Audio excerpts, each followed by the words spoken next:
Hey everybody. Ooh, my body. I tell you, making a disabled girl walk an amusement park for one day and then have to take everything off her balconies the very next day. By the way, the workers' crew has not shown up yet to actually do whatever the hell it is they want to do to my balconies, but hey, I digress. So let's get into something that I know a thing or two about. And I'm definitely not even going to be tapping into all of my knowledge about this park. But let's see what this video loops. So I'm not actually going to cover the whole thing because he goes right back into the same stories again and again. And so we'll just start, and once I know that we're looping, I will stop it there.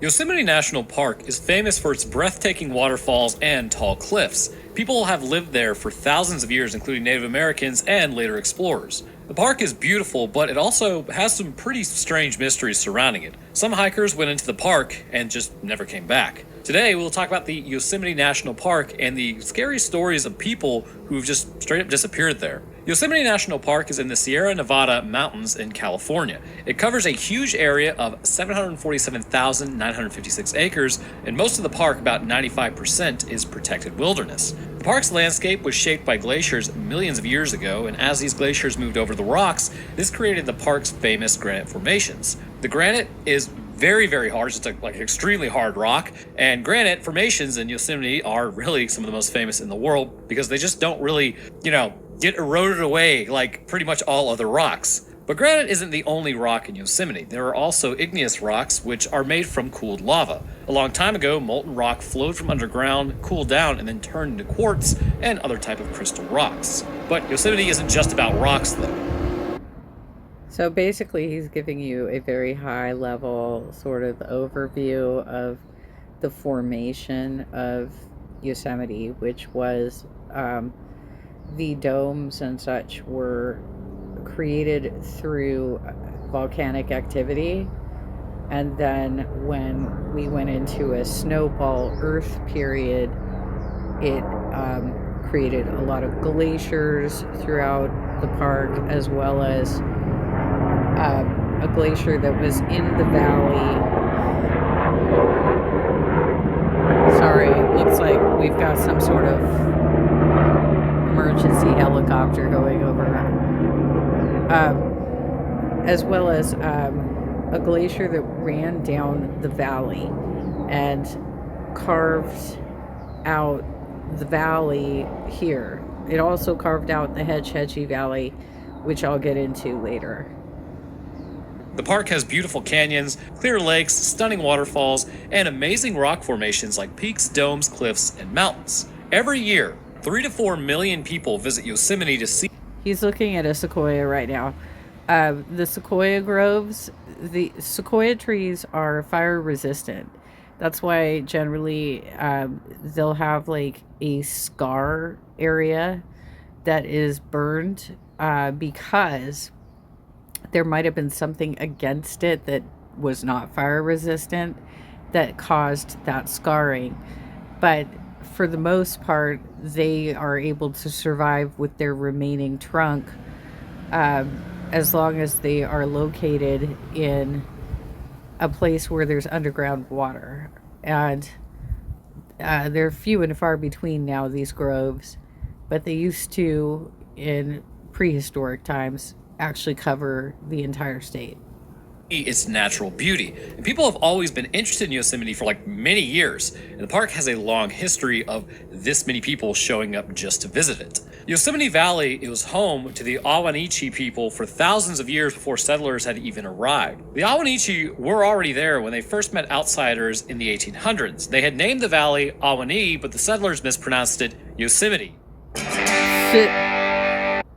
Yosemite. Somehow, How did you mess that up? I don't know. Anyways, during the California Gold Rush in 1851, the U.S. Army wanted to clear the valley, leading to a conflict with the Awanishi. Chief Tenaya led the tribe in resisting, resulting in the Mariposa Wars, and eventually the Native Americans were captured and moved to a reservation. This ended the tribal habituation of Yosemite Valley and began the era of the settlers. Before the Mariposa Wars, fur traders visited. Well, and this isn't uncommon for any of the beautiful lands that our indigenous people actually had throughout America, that they would be chased off of their own land and put on reservations with much less resources, right? So this is one of the earlier tellings of oh, wow, gorgeous valley you have here. I have better ideas for it, right? The Sierra Nevada, but they didn't explore Yosemite Valley because they thought it was too difficult to pass through. The first recorded non-Native American visitor was in 1849, just 2 years before the conflicts with the native tribes began. During the gold rush of the 1850s, miners came to the area and some were killed in clashes with the army. After the tribe was moved, tourists slowly started coming back into the valley. Many were just photographers and artists who wanted to capture the beauty of the wilderness. Journalists wrote about the valley's majesty, and there were exhibitions and sketches, and as well as like photos to show Americans what Yosemite was like. But then again, if you've ever taken a picture of anything in your life, photos just never really do it justice. Galen Clark was one of the first settlers to make a permanent home in Yosemite, and he lived in Mariposa Grove and Wawona Valley, which is surrounded by giant sequoia trees and was cut off by the Merced River until a bridge was built in 1857. Clark built a pioneer village with. So, Mariposa Grove is the southernmost point of Yosemite National Park, and it is one of these sequoia groves that I speak of. It is real windy roads to get to it, so I imagine it would have been even more difficult trying to do it with like a horse and buggy or something like that. But if you go to Yosemite, you can actually see some of the old stagecoach trails, which are no longer maintained, riding up and down the sides of the valley. And from what I was told during one of the tours that I took, they actually had to hitch the wagons on backwards onto their horses so that the horses had the wagon in front of them to pull back on them as they went down these steep dirt roads to get into the valley. And there's one on either side of the valley. But supposedly there's something similar near the Mariposa Grove. I have not been to where this other trail is, this other horse trail is. But yeah, basically, Mariposa Grove, this is the Sequoia Groves, which I think they've got two or three of them. The only way, and this is, I'm sorry to get political on you guys again, but when we talk about wildfire in California, in some cases, fire is needed, right? The only way to open the pine cones on the sequoias is through fire. Then the pine cones will open and they will spill their seeds. Cabins, a hotel, and ranch for tourists, though. Today, the Pioneer Village is a historic site, and the oldest buildings are preserved for tourists. About 160 people live in Wawona all year, but more come during the tourist season when cabins are available for rent. Galen Clark saw the potential of this area and worked to preserve the wilderness for future generations. He played a key role in making Yosemite a national park. As more settlers and tourists came to Yosemite, people actually started kind of worrying about the damage that they were doing to nature, which was pretty surprising around this time frame. So that footage right there, that's Half Dome, and it is Nevada Fall on top and Vernal Fall below it. Thomas Starr King, a minister, and Frederick Law Olmsted, an architect, were among those who saw threats to the wilderness. They wrote letters in the newspaper expressing their concerns, and Charles Watson also took photos of Yosemite showing its beauty and untouched landscape, which, if you know anything about humans, means it'll probably be touched pretty soon. In 1864, Abraham Lincoln saw the dangers that humans and their activities posed to Yosemite. He signed a bill called the Yosemite Grant, giving Yosemite Valley and Mariposa Grove to California. Horrible idea! This was the first step to protect the land. Galen Clark became the guardian of Yosemite Valley, but he faced many challenges in his role. And if you know anything about me in California, why would you give California anything? So as Galen Clark worked to make Yosemite Valley more welcoming to visitors, another champion for preservation joined the cause, John Muir. By 1890, Muir was a well-known naturalist and conservationist who had spent years studying Yosemite Valley. Seeing the ongoing damage caused by farm animals and humans, Muir launched a campaign to protect Yosemite as a national park. The Yosemite Act of 1890 was a step forward in saving the land. It protected the trees, minerals, and natural formations of the national park. However, the park only covered areas outside of the valley and Sequoia Grove. Galen Clark, still serving as guardian along with the Army, tried to stop poaching and other harmful activities that actually were taking place in the park. But because part of the valley was controlled by California, see, misstep, there were missed chances to fully protect it. Muir kept fighting to unite Yosemite under the... I really don't know why this guy's trying to make Galen Clark into some sort of Yosemite hero. He blew up the moraine. Now, the moraine is kind of like a big hill of debris and rocks that is pushed forward by the glacier that carved the valley.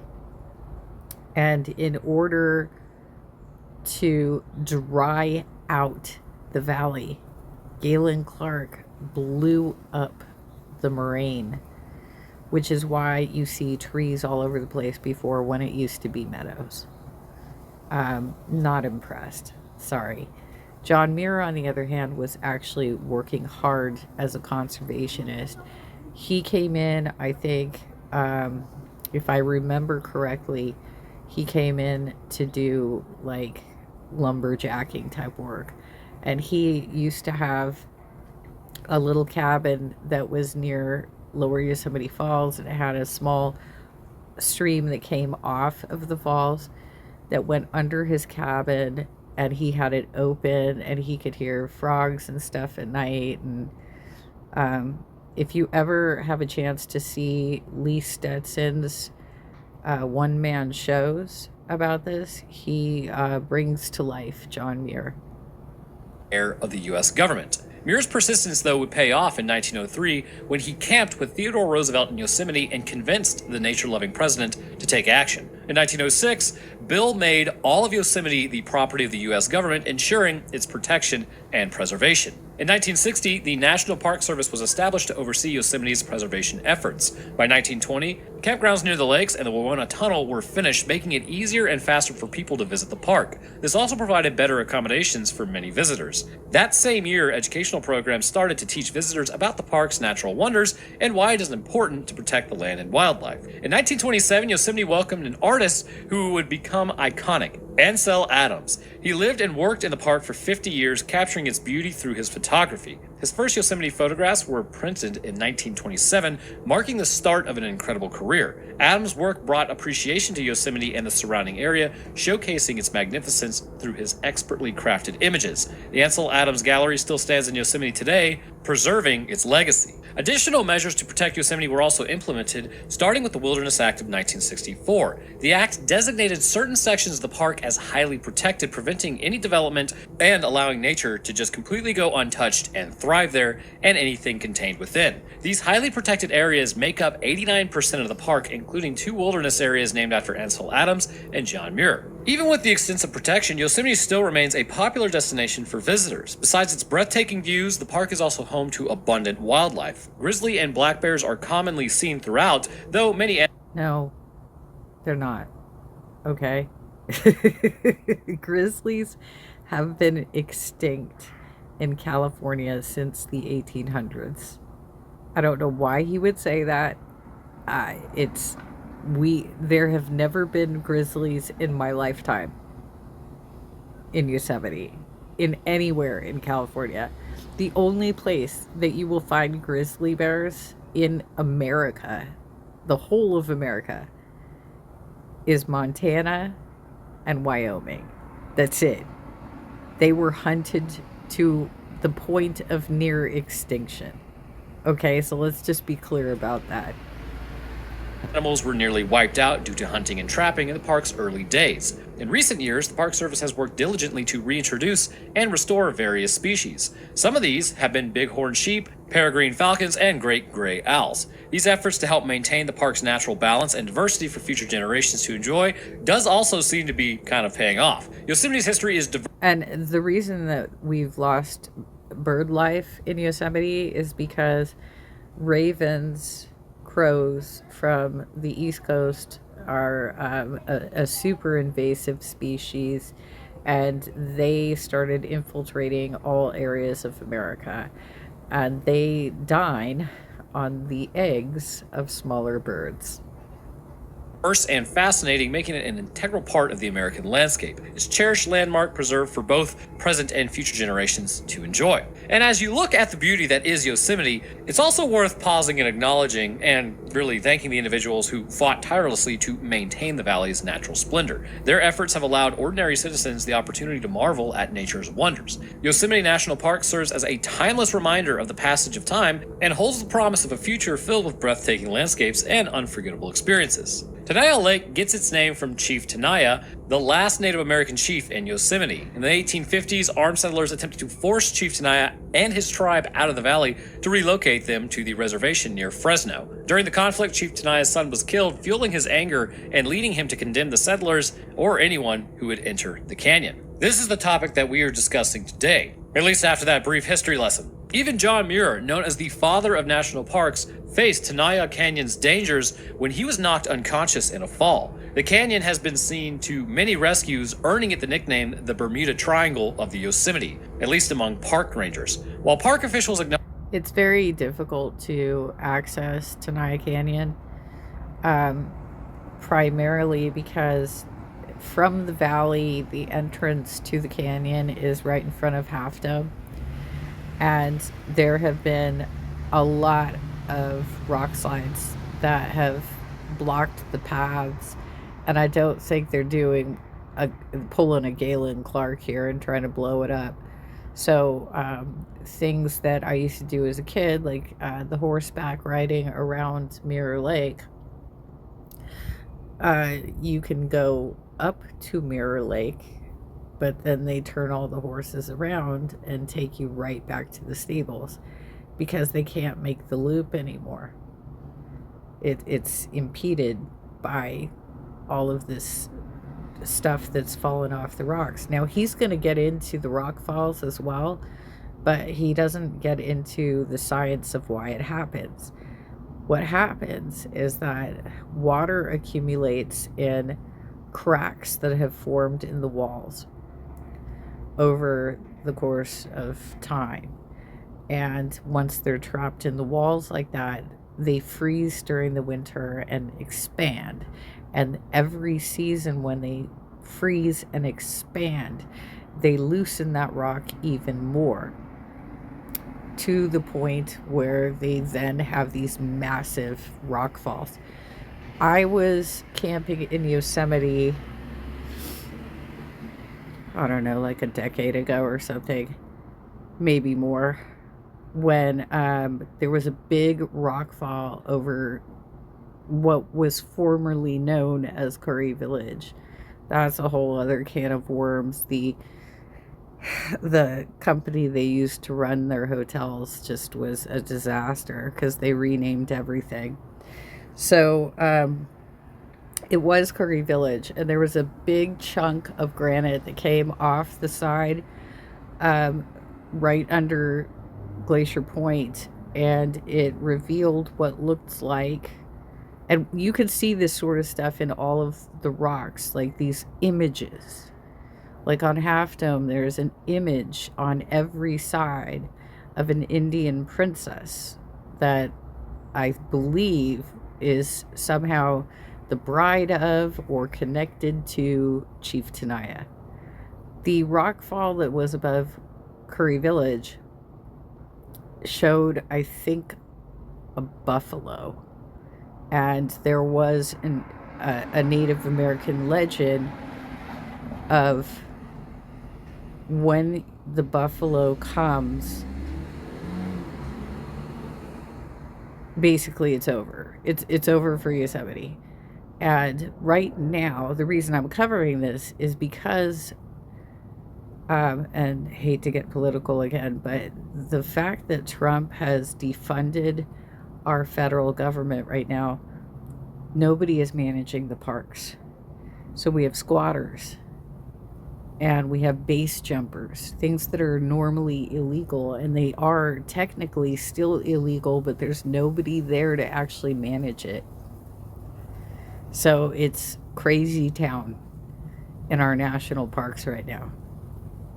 Acknowledge the stories and legends surrounding Tenaya Canyon, they have no official position on them. Sorry, hold up. Now, one of the mysteries we're going to discuss today is the one concerning Elmer. According to a blog post by a Yosemite park ranger known as AR, campers in Yosemite Valley have been perplexed. I was actually really surprised he covered this one because I've read a lot of various books. Like, he will pull up Death in Yosemite, which all of the national parks in the US have a death in book, which describes how people have died. And I have a morbid curiosity for that, I guess you could say. But also, I'd like to know what I need to avoid, right? Like, this is a big deal for me. I would like to avoid these sorts of things, you know? Perplexed by the question, where is Elmer? Since at least the 1930s, Elmer is a particular phenomenon observed during the summer nights. Although its origin remains unclear and the National Park Service has not officially recognized it. AR explains that when someone calls out for Elmer, it's typically an adult male hoping for a response from another camper. This call is often met with an equally loud and unpleasant response. Soon, children join in, seemingly influenced by the social... Yeah, I'm fairly certain, because there are no published materials on the phenomena of Elmer. I am fairly certain that the reason the campers yell Elmer during the summer months is because your voice travels much further. There's no traffic that is ringing around in the valley. There's no buses running. There's, it's dead silent, right? So the campers know the tradition and they just like hearing the echo of their voices going down the canyon just by two thoughts.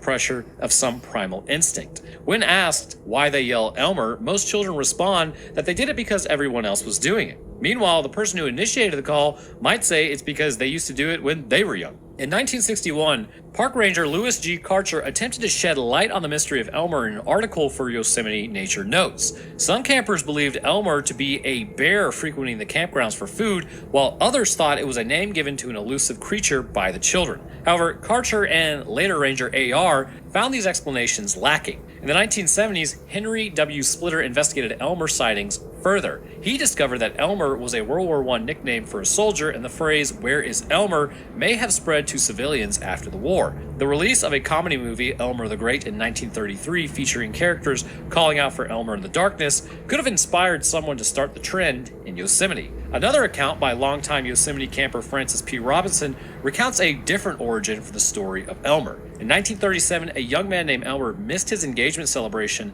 while camping with his family. Concerned family members and other campers repeatedly called out for him until he returned, feeling ashamed. A ranger scolded his family for their behavior, and this incident was reported to Yosemite historian Shirley Sargent. In the old days in the 1930s, a guy named Henry talked with a guy named Edward who had a job bringing water to folks in the camping site of Yosemite. Edward didn't just snap on a tap, he had to lug buckets from the river to the camp spots before there was plumbing. Then in 1937, some kids started calling Edward Elmer. Maybe it was because of the famous movie called him Elmer the Great, but who really knows? The mystery of Elmer will probably keep us kind of scratching our heads forever, but if you're camping in Yosemite and you hear Elmer whispered in the dark, don't get too freaked out. Then, That's just kind of one of the. Nobody whispers it. Let's be real.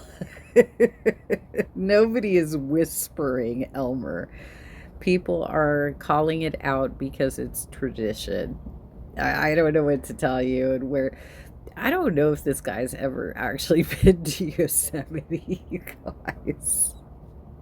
It's like it's not really like that big of a deal, but there are some that are a little worse. So let's talk about the missing people. Yosemite today is shaped by a lot of big rocks falling down. It doesn't happen all the time, but when it does, it's serious. People can get hurt or worse, especially when it rains or snows. Water can make the rocks extremely slippery and then make them fall. Places like Camp 5 and 6 are.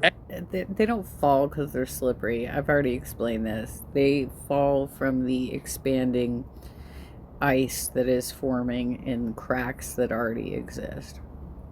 Also, there was a renovation project. I want to say it was in the 2000s, the aughts, that they moved all structures at least 100 feet, I think, away from the edges of the canyon walls. But I digress. Extra risky when it rains. Yosemite has a ton of hiking trails, in fact, more than 800 miles, but with so many trails, sometimes people tend to get lost. Since way back in 1909, there have been more than 30 times when people went missing in Yosemite. Each year, park rangers and search teams will deal with around 250 emergencies within the park. In a book called Off the Wall, Death in Yosemite by Michael P. Gigleri and Charles R. Butch Farabee, there's a story about F.P. Shepard. He was a young jeweler living in California. One day in 1909, he went on a hike in Yosemite National Park. His plan was to walk from Glacier Point to Sentinel Dome. But when the weather turned bad and the fog thick, his friends turned back. FP decided to keep going alone. Sadly, that was the last time anyone saw him. People think FP may have fallen off a cliff into a deep canyon or just got lost in the fog. A big group around 25 soldiers then went on to search for him, and as they looked all over, even near Illilouette Falls in the immersed river, they found his gloves back at his lodge. They had hoped the gloves would actually sort of help the bloodhounds find him by. Now, if I know my geography correct, Glacier Point is the trail. I don't know. He says this a long time ago, so maybe the trail wasn't there yet or wasn't maintained yet. But to get to Illilouette Falls, you would come down from Glacier Point to see that falls. Then you go back up the mountain on the other side, and you end up ultimately through a lot of switchbacks at the top of Nevada Fall. And from there, you can either go into Little Yosemite Valley and maybe pitch your tent for the night. Like, you could stay up there, but you have to have permits once you're in the high country. And you have to have permits to climb Half Dome. You could climb Half Dome from there as well. But the only other option is to go down into Yosemite Valley, either taking the Mist Trail or the horse switchbacks.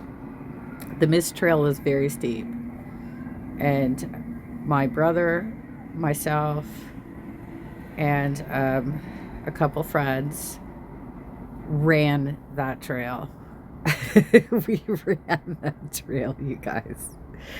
When we got to Nevada Fall, I was like, nope, I'm not doing Glacier Point. I'm pooped. I'm going down to Curry Village and I'm going to eat dinner. Like, that's it, right? So I raced down the Mist Trail and then took the tram over to Curry Village. Whereas the rest of my party climbed Glacier Point. And they came back in so late. I was the first one to arrive before any of the other hikers. And they were the last ones to arrive. And we were all adults at this point. And we were all penalized in our grades because the teacher assumed that I was hiding something about that. And I'm like, look, they're grown-ass adults. I'm not responsible for their decisions. You know what I'm saying? But anyway, okay, so Illilouette Falls is Down, you have to go down and then you see the fall. Whereas Sentinel Dome, you would stay in the high country and go the complete opposite direction to see Sentinel Dome. So I'm a little confused by what he's talking about here. Smelling him, but even with all the searching and the help of the bloodhounds, they never found any signs of FP, and it's still a mystery as to what happened to him. In another sad tale from Yosemite, there's a Dion Nam, a 20-year-old medical student from England. He was studying at Cambridge University, and one summer he rented a cabin in Yosemite. On July 24th, 1972, he was seen in Curry Village. He asked for directions to Half Dome. Dion left his clothes and stuff in the cabin, but it's thought he took his Pentax 35mm camera with him. Chief Ranger Jack Moorhead said that they searched everywhere, rides, trails, backcountry spots, but they found nothing. He worried Dion may have wandered. It's entirely possible that he might have actually tried a closed trail, which is right behind Curry Village. It's called the 1 Mile Trail, and it's no longer on the maps because it was so hard to maintain and people kept falling off of it. Off the trail, got hurt, and nobody could find him in such a big park. Dion's family were also worried, so they put out an ad in the paper asking him to get in touch. Their concern began to grow because he hadn't written to them, but even after all this time, nobody was able to find what happened to Dion. Another mysterious case, there is a Stacy Harris, a 14-year-old high school student who went camping with her dad George in Yosemite in 1981. They joined others on mules for a trip to Sunrise High Sierra Camp. They got there on July 17th at around 3 p.m., and as Stacy settled in, she had a shower and then went for a 1.5-mile hike to Sunrise Lake to take pictures. Gerald Stewart, a 77-year-old from the camp, went with her but got tired and then walked back. Evidently, Stacy kept going. The last person to see Stacy was a guide leading a ride to Sunrise. He saw her standing on a rock off the trail, but when she didn't come back, she was reported missing. Park rangers and volunteers, helicopters, and search dogs, all about 100 people in all, looked for her, but they could not find her. The search dogs were good, but they also need luck with the wind to actually kind of find somebody. It's not as precise as you might imagine, but Ranger Tom Hacker said it was like she disappeared without a trace. Even the Sierra Madre search and a rescue team couldn't find her, so the search would ultimately be called off, but they still kept an eye out during routine patrols. Park officials said that it wasn't foul play and Stacy just might have left the park. They even thought maybe there was a possibility she may have found a road, but despite all the searching, no. Yeah, that was the problem I had with that story too when I was reading the book, is that the only roads that would be up in the High Sierra would be like fire roads if they were trying to, send emergency crews up to fight a fire. They would not be accessible to just regular traffic, period. But there would not be any roads up there. That's why they were traveling by muleback, I think, or they were probably going by muleback on this trip, and they would have had maybe some maintenance roads, but they'd be dirt roads. They'd not be accessible by regular cars. That was the problem I had with the story in the book. But the biggest killer, if you ever actually get this book, which they've probably have more recent editions now. I bought it in the early aughts. They probably have more recent editions now and have included additional stories. The thing is that the biggest killer in the park is the Merced River, which translates to the River of Mercy. And it's because there have been so many rock falls. There's been so much debris that's gotten into the river, and because silt keeps filling into it, mainly from Tenaya Creek, that the water level keeps rising. If you ever go there, you'll notice that like every bridge they built for cars, there were horse tunnels on the sides of each bridge that are almost completely covered with silt and water now. There's certainly the river certainly used to be a lot lower. one has ever found Stacy. There's no mention of finding her camera or lens cap either. Ranger Bob Johnson summed it up by saying they just didn't find anything important. In 1988, there's a story of Timothy John Barnes, a 24-year-old from California. He went for a day hike to Tenaya Lake to Polydome Lakes in Yosemite on July 5th. The last time anyone saw him was around 9 a.m. near Murphy Creek Trailhead. But when he didn't come back later on that afternoon, his friends reported him missing the next day. The park went into high gear to find Timothy. Over 170 people, along with helicopters and search dogs, looked for 7 days. They used specialized equipment like infrared cameras, but they couldn't find any sign of him. Another spokesperson said that they didn't even find a single clue about where he might have been. The guy just literally vanished. Eventually, they had to scale back the search because they just couldn't find any evidence of where he may have gone. They said that they would keep looking if they got any new leads, but so far, nothing has ever been turned up. Timothy's disappearance remains a mystery. I'm not sure why he obscured that picture. It's a very famous picture of the valley because it's kind of the gateway of getting in. So you have El Capitan on my left, and the three peaks on the right are, I believe, the three brothers. And then somewhere just ahead of that is, I think that's Sentinel Rock, not the dome, not to be confused with the dome. But those are the two biggest climbing destinations for rock climbers. To this day. Then in 1998, a hiker named David Paul Morrison went missing while solo hiking to Half Dome in Yosemite. It was Memorial Day weekend, and David, who was 28, knew his way around the trails, and he planned to meet his girlfriend later. But when night came and David didn't show up, his girlfriend started getting really worried about him and then told park authorities. She called David's parents to let them know that he was missing. David was last seen with the group talking to hikers near Yosemite Valley. He asked them how to get to Half Dome and mentioned the thick clouds. The hike to Half Dome was pretty tough, about 14 to 16 miles with some fairly steep parts. The next day, David was still missing. A big search party of 75 people along with 5 dog teams and a helicopter looked for him, and even David's family joined in. But bad weather and other rescues would slow things down, and despite more than likely he fell into the Merced River and got trapped deep under a rock. I mean, that's what happens to a lot of the bodies on that trail, is they fall into the river. There was one story in that book that I'm surprised he didn't cover, because it was just, it's so sad when people are so stupid. You know what I mean? So it was, a lot of the waterfalls are very seasonal because it is California. We don't get a lot of water, right? So we have to wait for the snowpack to build up and then fill these waterfalls. By the time you're reaching August, September, they're practically all dry, right?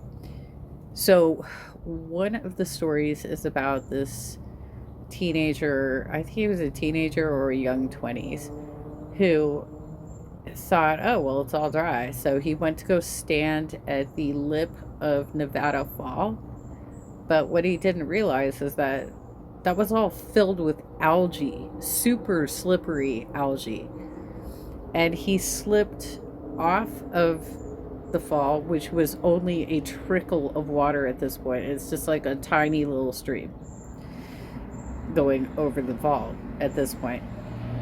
He got stuck in one of these areas where the granite is kind of peeling away from the wall because of a natural phenomenon of the freezing and then expanding and etc.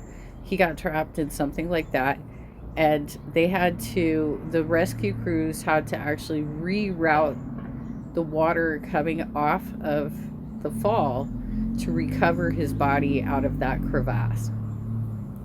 Everyone's efforts, they could not find David. After a week of searching, they had to stop because they hadn't found any signs of him. David's disappearance is still a mystery like the others to this day. In 2000, Kira Burke, a skilled hiker from Ireland, went missing while hiking in Yosemite National Park from April 4th to the 6th. The last time anyone saw him was on April 5th at Curry Village, where he might have been heading out for a solo hike. They're not really sure. And this information comes from the park spokesperson, Christine Cowles. Kieran called his wife, Nino, the day that he disappeared, and that was the last anyone had heard from him. On April 6th, park staff noticed that he hadn't checked out and then reported him missing. The weather was nice at first, but later in the week, storms brought snow and rain, making it harder to search for Kieran. His tent had still, all of its stuff in it, and his rental car was found in the parking lot of Curry Village. After 12 days, they had to stop the search because the area was just too big. They said that they'd start again if they knew where Kieran was going in the park. Kieran's brother, Lorcan, then flew from Ireland to help search. He said he couldn't bear the thought of not finding Kieran and then felt like he had been searching for him forever. But even with all of their efforts, Kieran was never found. See, this is the thing about this type of area. You really got to understand when you're dealing with this much space, you can have infrared, you can have cameras, you can have helicopters and dogs and people and everything, but if you don't know what direction they're heading or what kind of headspace they were in or even what kind of animal was in the area, it could be extremely tough to find anyone. In 2000, another hiker named Ruthann Rupert went missing in Yosemite National Park, and she was 49 and apparently loved hiking and backpacking. Ruthann arrived at the park on August 8th for a 30-mile backpacking trip. The last time anyone saw her again was on August 14th, either at the Yosemite Medical Clinic or Curry Village. She went to the clinic because she had an infection, but when she came back, her hiking buddies had already left. Ruthann's family reported her missing on September 11th when she didn't come back from her trip. The park spokesperson at that time was Ray Santos, and he said Ruthann was last seen at the clinic on August 14th, and she checked into a tent at Curry Village later that day. Her purple Kia rental car, packed with all of her stuff, was found at Curry Village on September 11th. Some campers said Ruthann talked about exploring Indian Canyon or Snow Creek Trail near Yosemite Falls, but nobody saw her leave camp. Search teams then looked for her every day using dogs and helicopters, but they couldn't. Indian Canyon would be insane. That is basically a pile of rocks that is across from Yosemite Falls, and it's filled with rattlesnakes. It would involve rock climbing, scrambling, all kinds of stuff. And the legend is that that is where Chief Tenaya and his tribe escaped the valley, was by going up through that area, which indigenous people would obviously be more familiar with the terrain. But I mean, whatever this infection was, it must have done something to her thought process. Find her. They had to slow down their search because so much time had passed that it kind of became a question of if this was actually going to be something that was worth the investment of the time. It always is worth investing time to search for somebody, but you're talking about the amount of people and the amount of effort. If they've been gone for such a long period of time, the chances of finding somebody are very, very slim. But Santos said that they didn't know exactly where to look, which makes it worse, but they were focusing on areas where people usually have trouble. In 2008, they found Ruthann's backpack along a hiking route from Yosemite Falls to Foresta, but they still haven't found her. It's really a sad story, and to this day, Ruthann remains missing. Then in 2011, George Plonka, a 30-year-old, went missing while hiking with his church group on Upper Yosemite Falls Trail. On June 17th, during their return trip, he got separated from the group. They thought that he had gone ahead, but when he didn't come back, they reported him missing. The weather was actually mild that weekend, so search and rescue teams, including about 105 people, dogs, and again, helicopters, searched for George. They apparently looked everywhere but couldn't find him. Even after almost a week of searching, they didn't find any clues as to where he may have gone either. His bank account hasn't been used since he disappeared, and they haven't found any of his stuff or just any trace of what may have happened to him. The authorities haven't found also any evidence of foul play either. Fortunately, George is still missing. In 2016, Peter Jackson, a 74-year-old hiker who was in great shape, disappeared while on a trip to Yosemite as well. On September 17, 2016, he told his son that he was going to Yosemite National Park. He was going to be staying at White Wolf Campground until September 21st, but then never came. Okay, I think we're looping at this point because we already talked about the one that happened at White Wolf. I've stayed in that campground too. We used to go every year from the time I was like 3, you guys. That was my first environmentalism, was going to Yosemite and learning all about this stuff. So there's that. Anyway, I'll just conclude with some pictures of the last trip I took up there, which was a day trip. I went with a friend of mine and we stayed in the hotel that's along the Merced River outside of the park.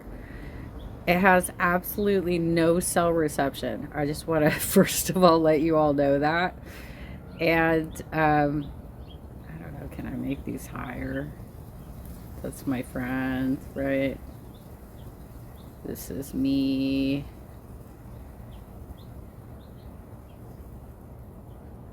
And we when she booked it, I'm like, are you sure you want to go to that one? Are you sure that's where you want to go?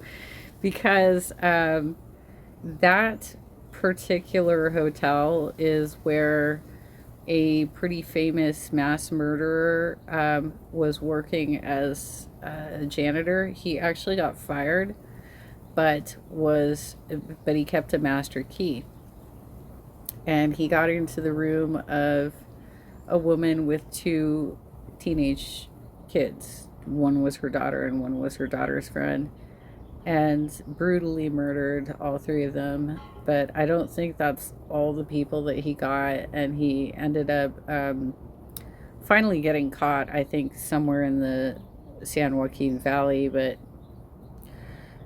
that was back in the 90s. And as you can see from this one, that trail to Upper Yosemite Falls is thin and steep. Very thin, very steep.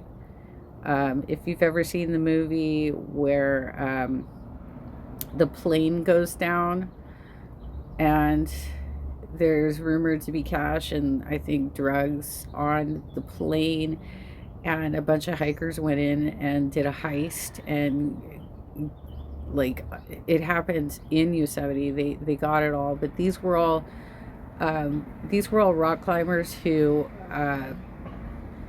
basically helped as emergency services on the Upper Yosemite Falls Trail. When somebody fell off the trail or got hurt or was in trouble, they would go and save them.